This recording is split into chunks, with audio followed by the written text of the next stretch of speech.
Bismillahirrahmanirrahim. Assalamualaikum warahmatullahi wabarakatuh. Dalam video ini kita akan membahas mengenai sistem dan dinamika demokrasi. Untuk video pertama ini kita akan membahas demokrasi secara umum, mengenai konsep demokrasinya, apa pengertiannya, jenis-jenisnya. Nah, yang pertama, demokrasi secara umum.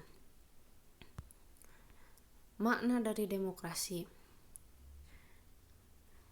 Demokrasi berasal dari kata demos, yaitu rakyat, dan kratos, pemerintahan. Menurut Abraham Lincoln, demokrasi itu adalah dari rakyat, oleh rakyat, untuk rakyat. Nah, berarti demokrasi itu merupakan pemerintahan oleh rakyat. Untuk klasifikasi demokrasi,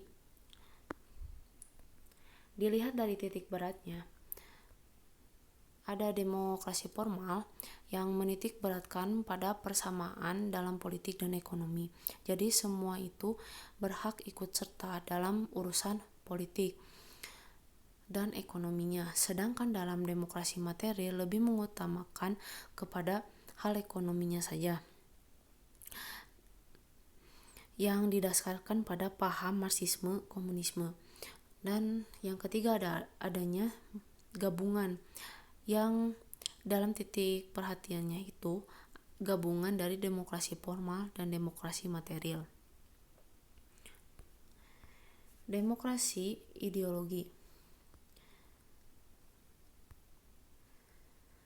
Demokrasi ideologi konstitusional yaitu demokrasi yang didasarkan pada kebebasan atau individualisme.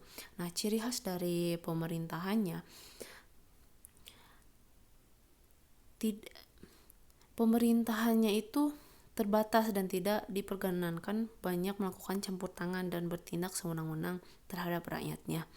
Kekuasaan pemerintah dibatasi oleh konstitusi. Kalau di Indonesia dibatasi adanya undang-undang dasar. Nah, untuk demokrasi ideologi atau rakyat proletar ini,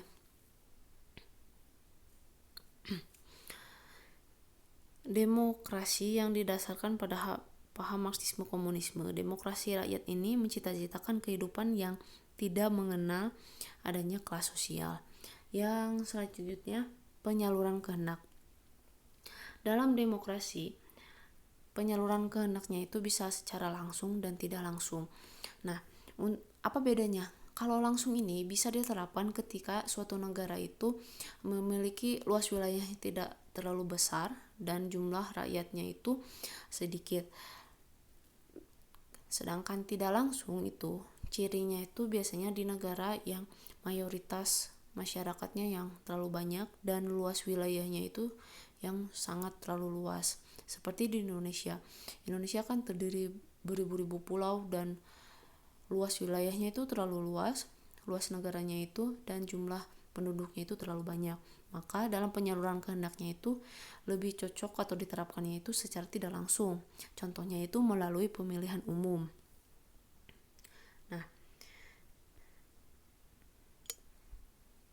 untuk prinsip demokrasi, prinsipnya menurut Miriam Budiarjo, prinsip demokrasi itu yang pertama, apabila adanya suatu perselisihan, maka perselisihan itu diselesaikan secara damai tanpa adanya kekerasan dan melembaga. Yang kedua,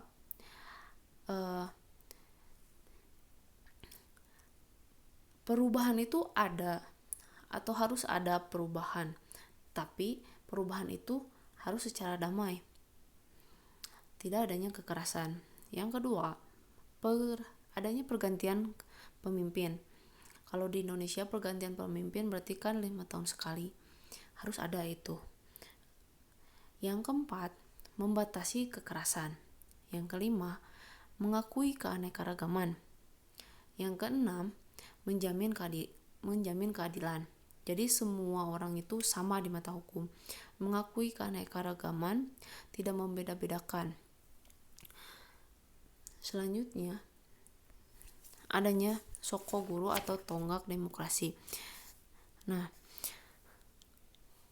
Suatu negara dapat disebut berbudaya demokrasi apabila memiliki sokoguru demokrasi, yaitu adanya kedaulatan rakyat. Yang kedua, pemerintahan berdasarkan persetujuan dari yang diperintah. Yang diperintah ini berarti kan harus ada persetujuan dari rakyat berarti. Yang ketiga, ada kekuasaan mayoritas. Maksudnya ketika menetapkan suatu hal, nah kekuasaan mayoritas yang menjadi penentunya gitu. Nah, yang keempat, adanya hak-hak minoritas. Jadi tidak adanya kelompok minoritas dan mayoritas. Nah, kalau kekuasaan mayoritas ini maksudnya ketika contohnya saja ketika pemilihan presiden yang terpilih itu yang pasti memiliki suara atau voting yang paling banyak kan, melebihi dari 50% jumlah penduduk Indonesia yang memilih presiden A. Berarti kan presiden B yang tidak terpilih atau memiliki suara yang sedikit, nah tidak terpilih. Maksudnya itu kekuasaan mayoritas itu seperti itu. Yang kelima, adanya jaminan hak-hak asasi manusia. Yang keenam, pemilihan yang bebas dan jujur. Yang ketujuh, persamaan di depan hukum. Yang kedelapan, proses hukum yang wajar. Lalu ada pembatasan pemerintahan secara konstitusional, adanya pluralisme sosial, ekonomi, dan politik. Yang ke-11, adanya nilai-nilai toleransi, pragmatisme, kerjasama, dan mufakat. Nah, prinsip-prinsip demokrasi yang diuraikan merupakan nilai-nilai yang diperlukan untuk mengembangkan suatu bentuk pemerintahan yang demokratis. Berdasarkan prinsip-prinsip inilah, sebuah pemerintahan yang demokratis dapat ditegakkan. Sebaliknya, tanpa prinsip-prinsip ini, bentuk pemerintahan yang demokrasi akan sulit ditegakkan. Jadi, tonggak demokrasi atau sokoguru ini seperti kalau di bangunan itu seperti tiang besinya. Tanpa tiang besi atau kerangkanya, otomatis rumah akan mudah rubuh. Nah, dalam hal demokrasi ini berarti tidak akan adanya demokrasi, akan runtuhnya demokrasi gitu.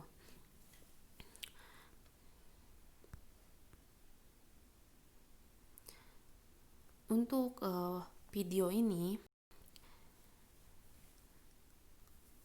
kita telah tahu dan kita telah memahami demokrasi secara umumnya. Nah, untuk video selanjutnya kita akan membahas demokrasi di Indonesia itu seperti apa. Dan periode demokrasi itu dari mulai revolusi sampai dengan sekarang itu seperti apa. Nanti kita akan bahas di video berikutnya. Terima kasih atas perhatian kalian. Wabillahi taufiq wal hidayah. Wassalamualaikum warahmatullahi wabarakatuh.